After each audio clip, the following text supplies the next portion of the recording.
Hello friends, welcome back to our channel Enlighten Lives. In today's video, I'll be discussing about another topic of sensory impairments, which is deaf blindness. So first we will discuss about its meaning. What is deaf blindness?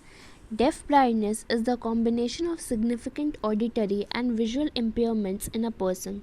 Means ये जो def blindness की condition होती है, ये combination होता है deaf plus blind का.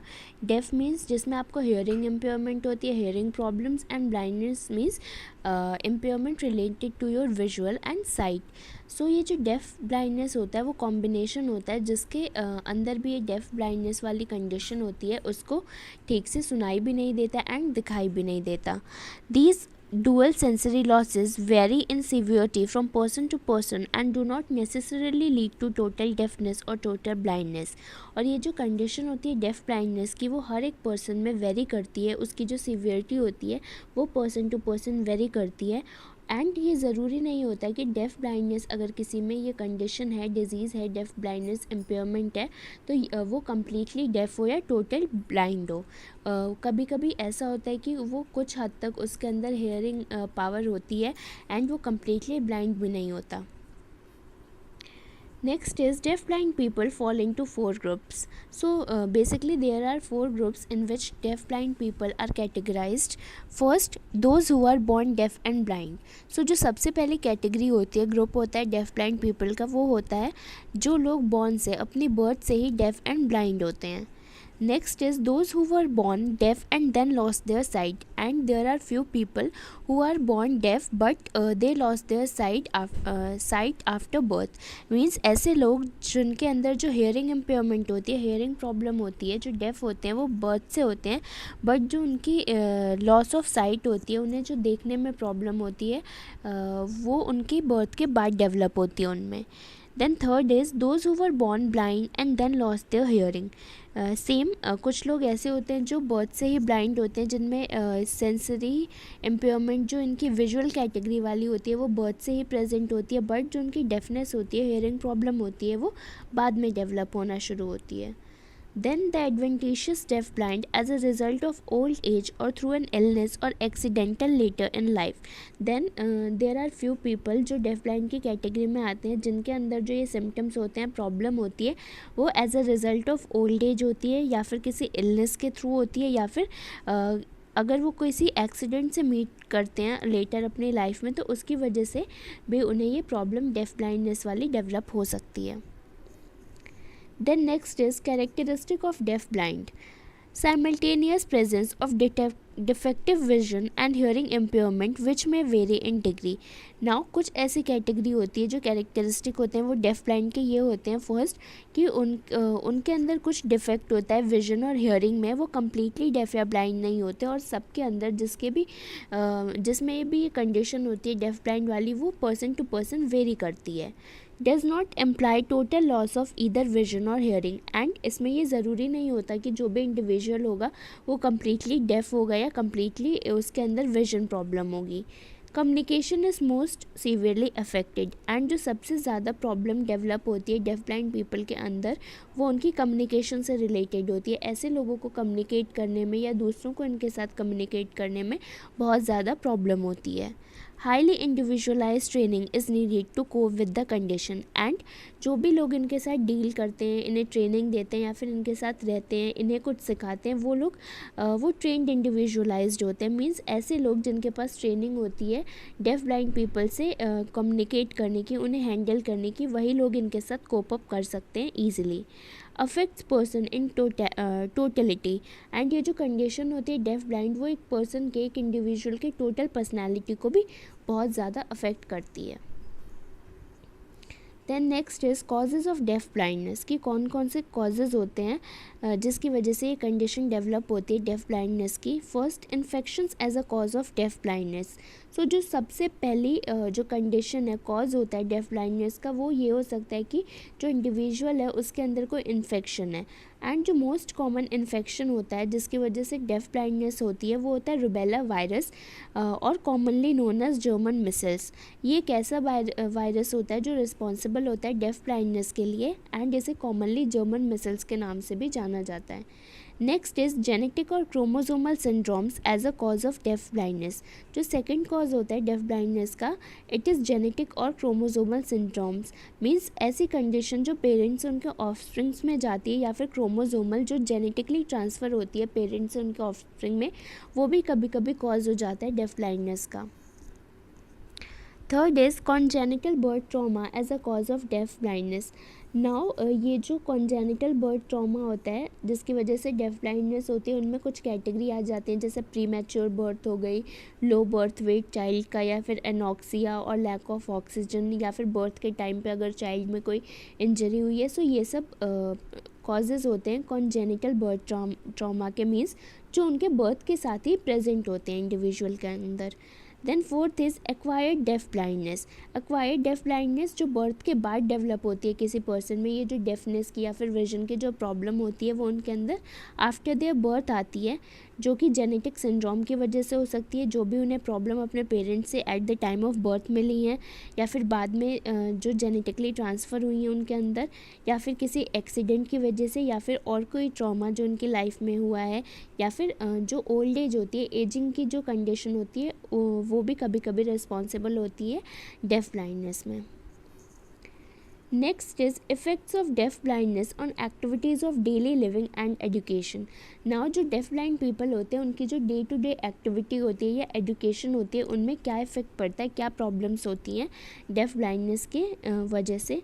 So first and the most important is communication. जो डेफ ब्लाइंड लोग होते हैं उनके साथ कम्युनिकेट करने में, या उन्हें खुद ही जब वो किसी और के साथ बात करना चाहते हैं, अपनी फीलिंग शेयर करना चाहते हैं, या नॉर्मल उन्हें कुछ भी कम्युनिकेशन करना है, तो अगर उनके सामने कोई ऐसा पर्सन है जो उनसे बात करने में, उन्हें ट्रेन करने में स्पेशलाइज नहीं है, उसके पास ट्रेनिंग नहीं है, तो बहुत ज़्यादा डिफ़िकल्टी होती है इन लोगों के साथ कम्युनिकेट करने में, बिकॉज वो हमारी लैंग्वेज नहीं समझ पाते और हम उनकी नहीं समझ पाते ईजिली। सो ऐसे लोगों के साथ कोप अप करने में प्रॉब्लम होती है। Second is motor development and mobility. And जो सेकेंड इफेक्ट पड़ता है इनकी लाइफस्टाइल में वो होता है मोटर डेवलपमेंट। मीन्स जो इनकी बॉडी ग्रोथ होती है, मोटर डेवलपमेंट होती है, बॉडी पार्ट्स की डेवलपमेंट, उसमें भी प्रॉब्लम होती है, plus mobility. Now in mobility इनकी मूवमेंट से रिलेटेड प्रॉब्लम्स होती हैं। Third is socialisation. नाउ इन्हें सोशलाइज करने में, ईज़िली इंटरेक्ट करने में बाहर अपनी सोसाइटी में भी बहुत ज़्यादा प्रॉब्लम होती है, अगर इनके जैसे लोग इन्हें नहीं मिल पाते जो इनकी लैंग्वेज को ईज़िली समझ पाएँ। Then fourth is behavioural and sensory issues. Now इनके अंदर कुछ बिहेवियरल प्रॉब्लम्स भी होती हैं, इनको कभी कभी मूड स्विंग्स, ऐसे प्रॉब्लम ज़्यादातर होते हैं डेफ ब्लाइंड लोगों में।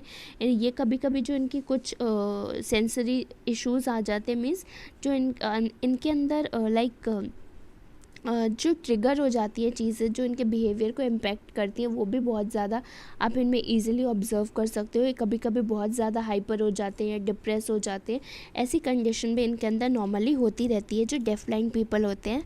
And the last one is education and learning. Same इनकी जो एजुकेशन एंड लर्निंग होती है उनमें भी इन्हें ज़्यादा प्रॉब्लम होती है। इन्हें कोई नॉर्मल पीपल एडुकेट नहीं कर सकता, इन्हें नहीं सिखा सकता। ऐसे लोगों के साथ डील करने के लिए स्पेशल एडुकेटर्स होते हैं जो इन्हें इनकी लैंग्वेज में समझाते हैं, इन्हें पढ़ाते हैं, इन्हें ट्रेन करते हैं। So these were the effects of deaf blindness on any person which affect their day to day life and education. Then use of argumentative and alternative communication with deaf blind. So in this we will discuss कि हम जो deaf blind लोग होते हैं उनके साथ कैसे deal कर सकते हैं, उनकी लैंग्वेज में उन्हें कैसे समझा सकते हैं, और कौन कौन सी ऑल्टरनेटिव टेक्निक्स है जिनका यूज़ करके हम इनके साथ डील कर सकते हैं। So the first is sine language. इसके बारे में आपने कॉमनली सुना होगा कि जो डेफ लोग होते हैं या ब्लाइंड लोग होते हैं इनके साथ साइन लैंग्वेज का यूज़ करके इनसे कम्युनिकेट किया जाता है।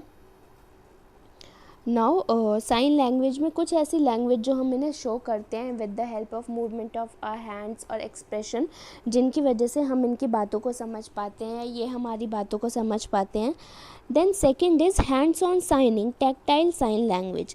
सो ये जो सेकेंड आपकी जो आप यूज़ कर सकते हो टेक्निक हैंड्स ऑन साइनिंग और टैक्टाइल साइन लैंग्वेज, इसमें बेसिकली ये टच से रिलेटेड होता है. जिन लोगों को विजन प्रॉब्लम होती है, ब्लाइंडनेस की प्रॉब्लम होती है, उन लोगों में ये टेक्निक ज़्यादा यूज़ की जाती है. इसमें उन्हें कुछ ऐसी चीज़ें दी जाती हैं जिनको वो फील कर सके, टच करके फील कर सके, या फिर जब हम साइन लैंग्वेज का यूज़ करते हैं तो हम इन्हें अपने फिंगर्स देते हैं टच करने को, उन पे कुछ ना कुछ साइन बना के, जिसकी वजह से वो उन्हें फील कर सकें एंड देन उसे वो लैंग्वेज, उन्हें वो लेटर ईजिली समझ आ सके कि सामने वाला उनसे क्या कम्युनिकेट करने की कोशिश कर रहा है. Then third is visual frame signing. Visual frame signing is usually used by deaf people. जो deaf लोग होते हैं उनके साथ ये visual frame signing वाली जो टेक्निक होती है उसको यूज़ किया जाता है, और ये सिमिलर होती है स्टैंडर्ड साइनिंग लैंग्वेज से ही. बट इसमें क्या होता है, जो आप हैंड्स का यूज़ करते हो जिससे आप साइन लैंग्वेज बनाते हो, उसे अपर बॉडी एंड फेस के आसपास रखा जाता है.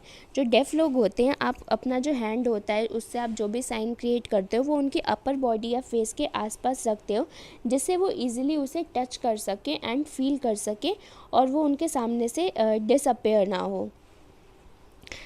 Fourth is print on palm.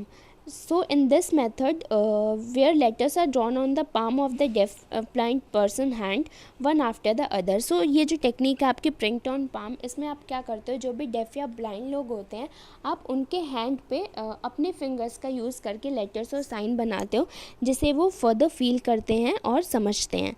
Then fourth is lip reading. Now in lip reading, deaf-blind children with sufficient vision may use lip reading to understand speech. So ये जो lip reading वाला concept होता है, टेक्निक होती है, उसको हम जिन लोगों में थोड़ी कम विजन प्रॉब्लम होती है, मीन्स जो कम्प्लीटली ब्लाइंड नहीं होते, कुछ हद तक देख सकते हैं, उन लोगों के साथ ये लिप रीडिंग वाली टेक्निक यूज़ होती है, जिसमें वो जो सामने वाला उनका ट्रेनर होता है या एडुकेटर होता है उसके लिप्स को रीड करके समझने की कोशिश करते हैं. Then fifth is tadoma. This tadoma is a tactile lip reading. The person reading the speech places his or her thumb on the speaker's lip and his or her fingers along the jawline, touching the speaker's cheek and throat. Now ये जो tadoma है ये भी आपके lip reading से ही related है, but इसमें क्या डिफरेंस होता है कि जो भी एडुकेटर होता है या ट्रेनर होता है जो सिखा रहा होता है डेफ ब्लाइंड लोगों को, उसमें जो पर्सन होता है जिसके अंदर ये प्रॉब्लम होती है डेफनेस की या ब्लाइंडनेस की, वो क्या करता है, अपने हैंड को, अपने थंब को, जो सामने वाला पर्सन उनका ट्रेनर या एडुकेटर होता है उसके लिप्स पे पुट करता है, ताकि जो भी लिप मूवमेंट हो, जो भी वो बोले, उसे फील करके वो समझ सके कि कौन से लेटर्स को वो प्रोड्यूस कर रहे हैं या फिर क्या बोलना चाहते हैं. सो बेसिकली इसमें जो डेफ ब्लाइंड इंडिविजुअल होता है वो अपने हैंड्स को स्पीकर के थ्रोट या जॉ लाइन के आसपास ही रखता है, ताकि वो ईजिली उसके लिप्स मूवमेंट को, उसके फेस मूवमेंट को फील कर सके, टच कर सके. Then last is finger spelling.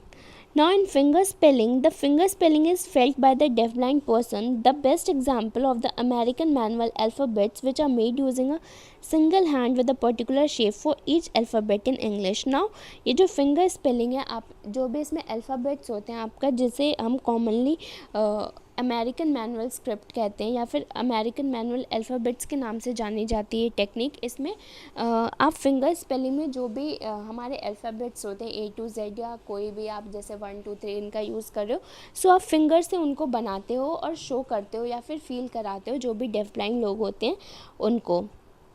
और ये वाली जो टेक्निक होती है फिंगर स्पेलिंग की, ये बहुत ही ज़्यादा कन्वीनियंट एंड फास्ट होती है. इसमें जो इंडिविजुअल टच करके वो इजीली फील कर पाता है कि आपने कौन सा लेटर ड्रॉ किया है, या फिर फिंगर की हेल्प से आप कौन सा लेटर ड्रॉ करके उसे समझाना चाहते हो. एंड जो भी लोग होते हैं जिनके अंदर ये डेफनेस की है, स्पेशली ये ब्लाइंडनेस की प्रॉब्लम होती है, उनमें एक स्पेशल क्वालिटी होती है कि अगर वो किसी भी चीज़ को एक बार टच कर लें तो वो उसे बहुत जल्दी अपने अंदर कैप्चर कर लेते हैं. मीन्स उनकी जो रिटेनिंग पावर होती है वो बहुत ज़्यादा अच्छी होती है, इसीलिए हम उन्हें टच करके फील करा के चीज़ों को समझाने की कोशिश करते हैं.